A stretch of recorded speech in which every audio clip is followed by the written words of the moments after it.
नमस्कार मित्रांनो. मुंबईत कुठे ना कुठे आपण प्रवास करत असताना रिक्षा आणि टॅक्सी चालकांची मुजोरी त्याबद्दलचे प्रसंग बघितलेले आहेत आणि काही प्रसंग आपण सहन देखील केलेले आहेत. हो, सहन केलेत. पण आता यापुढे चालणार नाही. बोलावंही मराठीत लागेल आणि तुम्हाला तुमचं भाडं नाकारूनही चालणार नाही. या सगळ्याच्यात मंडळी काही महत्त्वाची घडामोड घडताना दिसते.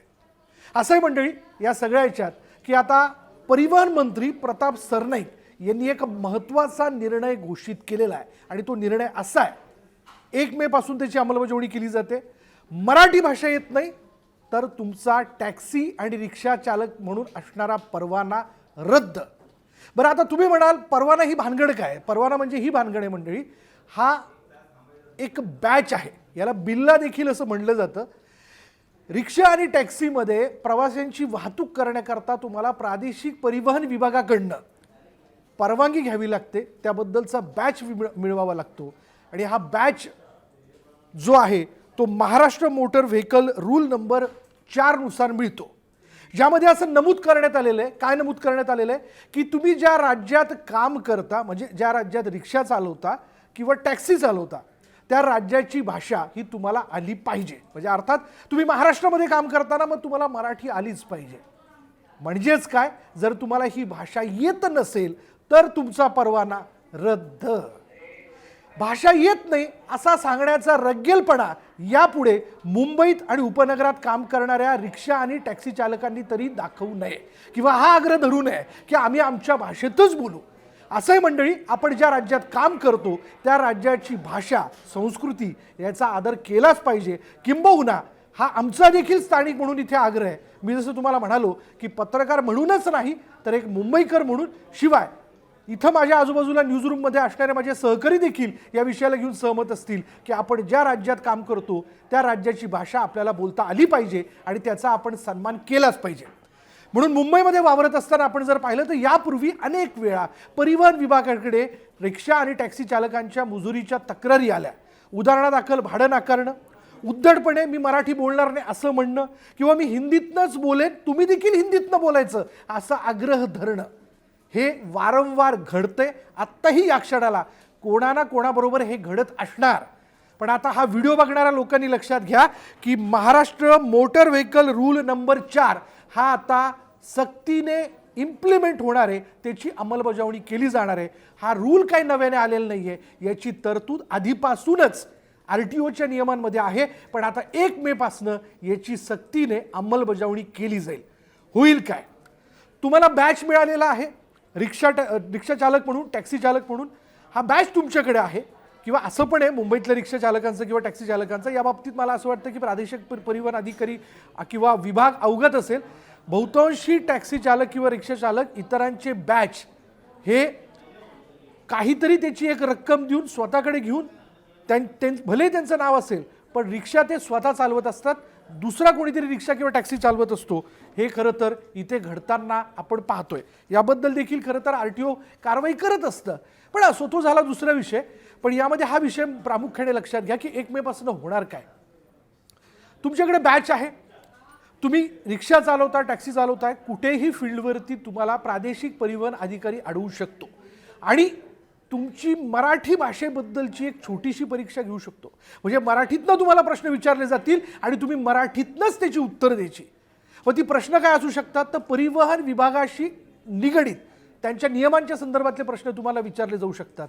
सिग्नल असेल, सिग्नलचे नियम असतील, युटर्नचे नियम असतील, किंवा रस्त्यावर प्रवास करताना वेगवेगळ्या चिन्हांच्या संदर्भातले नियम असतील, ते दाखवून तुम्हाला मराठीतनं प्रश्न विचारले जातील आणि उत्तर देखील तुम्ही मराठीतनंच द्यायचं आहे. जर ते तुम्हाला देता आलं नाही तर लक्षात घ्या, तुमचा टॅक्सी किंवा रिक्षाचा जो असणारा तुमच्याकडचा परवाना आहे तो त्वरित जागच्या जागी रद्द केला जाईल आणि 1 मे पासनं याची मोहीम सुरू होते.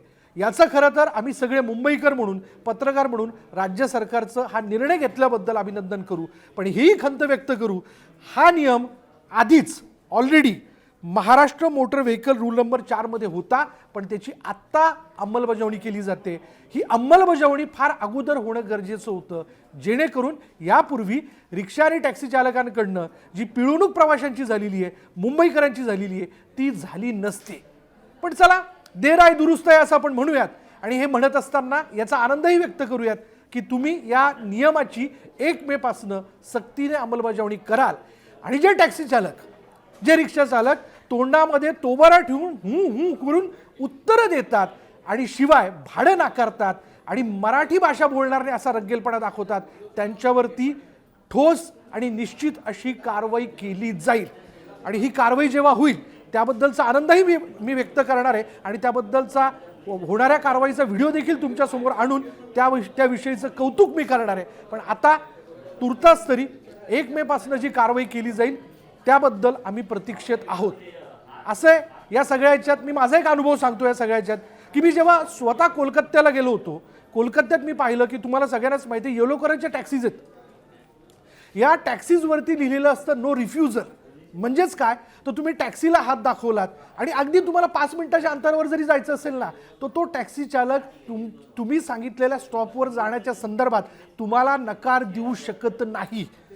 म्हणून मी इथे एक मागणी करेन या सगळ्या ह्याच्यात की मुंबईमध्ये सध्या आपण जे बघतो की आपल्याला दादरपासून फुल मार्केटपर्यंत जायचं असेल, दादरपासून लोअर परेलला यायचं असेल किंवा दादरपासून तत्सम कुठल्या तरी एका ठिकाणापर्यंत जायचं असेल तर इतक्या जवळ का जायचं आणि कमीच पैसे मिळतील म्हणून रिक्षा किंवा टॅक्सी चालक तुमचं भाडं नाकारतो.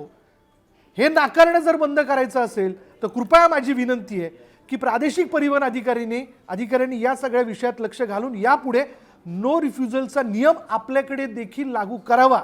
किंवा असं तर नाहीये ना की तो रूल बुकमध्ये आहे पण प्रत्यक्षात त्याची अंमलबजावणी नाहीये, तर तसंही काही असेल तर ते तपासा. कारण यातनं मुंबईकरांचेच हाल होतात, आम्हा सर्वसामान्य लोकांचेच हाल होतात, ज्यांना तातडीने कुठेतरी जायचंय, तातडीने पोहोचायचंय, पण इतक्या जवळ का जायचं असं म्हणून टॅक्सी चालक, रिक्षा चालक तुमचं भाडं नाकारतो. पुढली ही पायरी, पुढली ही स्टेप खरं तर असावी प्रादेशिक परिवहन अधिकाऱ्यांची अशी आमची मागणी आहे, अशी आमची रास्त अपेक्षा आहे. आणि याबद्दल देखील परिवहन मंत्र्यांनी सलोख्याने आणि जिव्हाळ्याने विचार करावा. यातनंच खरं तर या सगळ्या या वाहतुकीत असणाऱ्या या रिक्षा आणि टॅक्सी चालकांना शिस्त लागेल. लक्षात घ्या, सावध व्हा. तुम्ही ज्या राज्यात वावरता, ज्या मुंबईमध्ये वावरता, तिथली राज्यभाषा आहे मराठी आणि ही मराठी भाषा तुम्हाला आलीच पाहिजे. त्यामुळे निर्लज्जपणे ही भाषा आलीच पाहिजे असं हिंदीत सांगण्याचाही उद्दामपणा करू नका. मराठीतनं बोला, मराठी शिका, कारण ही इथली तुमची गरज आहे, ही इथली तुमची पोट भरणारी भाषा आहे. आणि ही भाषा येईल तेव्हाच तुम्ही पुढे जाऊ शकाल आणि ही भाषा ज्यावेळेस तुम्हाला येईल तेव्हाच तुम्ही इतरांचा आदर करू शकाल आणि इतरही तुमचा आदर करतील. म्हणून यापुढे रिक्षा आणि टॅक्सी थांबवत असताना ओ भाई साहब असं हिंदीत बोलण्यापेक्षा सुरुवात मुळातच मराठीतनं करा आणि म्हणा की मला या ठिकाणी जायचंय, तू येतोस की नाही येतोस, हा थेट प्रश्न विचारा आणि रिक्षा किंवा टॅक्सीमध्ये बसा. हा आग्रह केल्याशिवाय खरं तर शिस्त लागणार नाही, हे तितकंच खरं आहे. तुम्हाला काय वाटतं? कारण असे प्रसंग तुमच्याबरोबरही घडलेले असतील, अशा प्रसंगांमधून तुम्ही गेलेला असाल, म्हणून व्यक्त व्हा, आमच्या व्हिडिओमध्ये कमेंट करा. धन्यवाद.